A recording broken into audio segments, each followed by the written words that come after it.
ایک دن ایک کہنے لگا فقہ کی کتاب کا مسئلہ نکال کے کہ جی اللہ تعالی نے حکم دیا ہے کہ تحقیق کرنی چاہیے. میں نے کہا کہاں حکم دیا ہے؟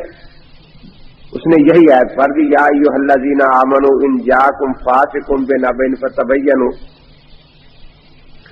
تو میں نے کہا ساری امت میں تمہیں فقہاء فاسق ملے ہیں اور تو کسی بات کی تحقیق نہیں کرتے, جو کوئی کہتے سن لیتے ہو. تو ساری امت میں فقہاء فاسق ملے ہیں, حالانکہ فاسق تو غیر مقلد ہے. ان کی بات کی تحقیق ہم بھی کرتے ہیں کہ یہ جو کہتے ہیں سچ کہہ رہی ہیں جھوٹ بول رہے ہیں. بڑا ترپا. میرے کو قرآن کہتا ہے کہ تم فاسق کو غیر مقلد فاسق ہے. یہی میں نے پڑھا یقطعون ما امر اللہ بہ ان یوصل, کہ فاسق وہ ہے کہ اللہ جن کے ساتھ ملنے کا حکم دیتا ہے یہ ان سے کاٹتا پھرتا ہے. تو تم سے بڑا فاسق میں نے کہا کون ہے؟ تو اہدنا الصراط المستقیم صراط الذین انعمت علیہم.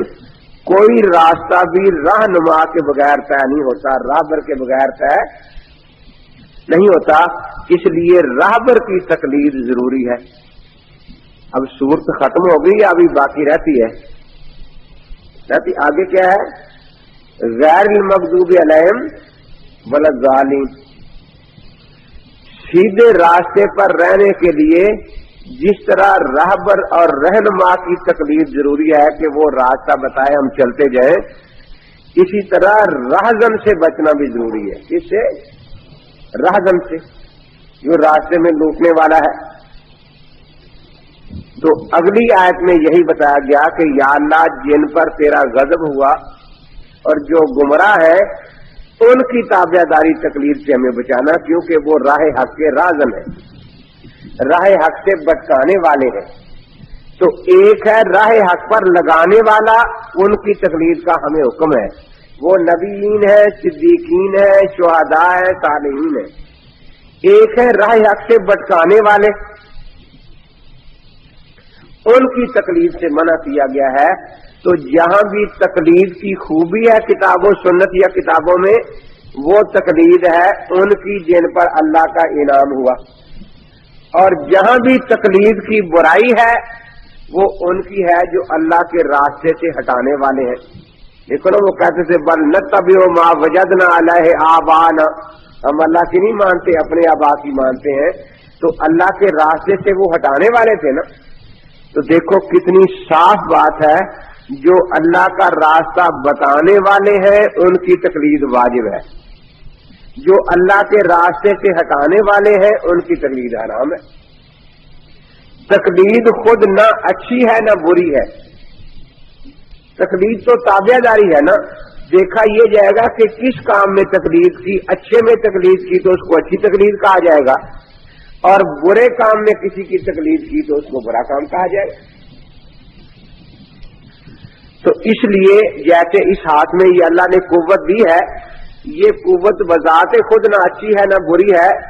اسی سے چوری کرے گا تو یہ تا قوت بری ہو جائے گی, اسی سے جہاد کرے گا تو یہ قوت اچھی ہو جائے گی. تو وہاں دو کا ذکر کیا, ظالین کا اور مغضوبین کا, کیونکہ کل میں نے تفصیل سے بتایا تھا کہ گمراہی کی بنیادیں دو ہی ہیں. کون کون سی یاد ہے نا؟ بدعت اور الحاد. پیچھے ذکر کن کا ہے؟ جن پر اللہ کا انعام ہوا, جن پر اللہ کا. اب گمراہی دو ہی طریقوں سے آئے گی کہ اللہ والوں سے یا تو محبت زیادہ کرے, ان کو خدائی بنا ڈالے جیسے عیسائیوں نے, یا اللہ والوں کی شان میں گستاخی کرے. دو ہی راستے ہیں گمراہی کے, یا اللہ والوں کی شان میں غلو کرے, امام کو نبی, نبی کو خدا مان لے, اور یا ان کی شان میں گستاخی کرے. تو ظالم عیسائی ہیں جنہوں نے محبت میں غلو کیا اور عیسیٰ علیہ السلام کو خدائی بنا ڈالا, اور مغضوبین یہود ہے جنہوں نے اللہ کے نبیوں کی شان میں گستاخیاں کی, کسی کو شہید کیا, کسی کو برا بھلا کہا. تو اس لیے گمراہی کے دو ہی طریقے ہیں, یا تو اللہ والوں کی محبت میں غلو کیا جائے, اسی کا نام بدعت ہے, اور یا اللہ والوں کی شان میں گستاخیاں کی جائے، اسی کا نام الحاد ہے۔ بدعت کا تعلق شہوات سے ہے اور الحاد کا تعلق شبہات سے ہے۔ تو اب دیکھیے اللہ تبارک و تعالی نے پہلے ظالمین کا ذکر فرمایا، پہلے مغضوبین کا، اس کے بعد ظالمین کا۔ آگے بھی قرآن میں دیکھو، پہلے سورہ بقرہ ہے، اس کے بعد سورہ آل عمران ہے۔ سورہ بقرہ میں یہودیوں کا رد ہے اور آل عمران میں عیسائیوں کا رد ہے۔ تو اس سے سمجھنا کیا ہے اور سمجھانا کیا ہے میں نے کہ اگرچہ یہ دونوں طریقے گمراہی کے ہیں، لیکن پہلے ان کا رد کرنا چاہیے جو گستاخ ہے، بعد میں ان کا رد کرنا چاہیے جو محبت میں گمراہ ہے۔ کیوں؟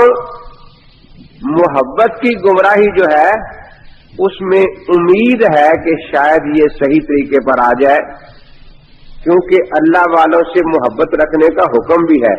حدیث پاک میں ہے، من احب للہ و ابغض للہ و آتا للہ و منع للہ فقد استکمل الایمان، کہ جس نے اللہ کے لیے محبت کی، اللہ کے لیے بغض رکھا، اللہ کے لیے دیا، اللہ ہی کے لیے روک لیا، اس نے اپنا ایمان مکمل کر لیا۔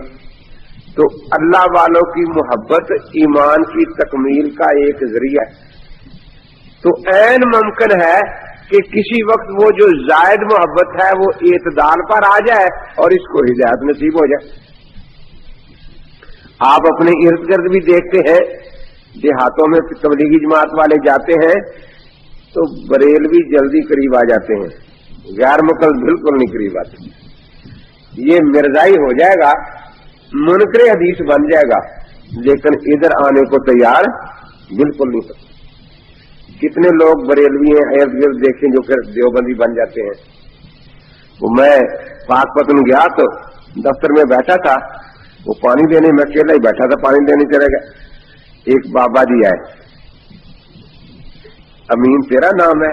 ان کا میرا ہی ہے۔ میری 85 سال کی عمر ہے، 84 سال میں دیوبندی حنفی رہا، اب میں اہل حدیث ہو گیا ہوں۔ میں سن کے خاموش رہا۔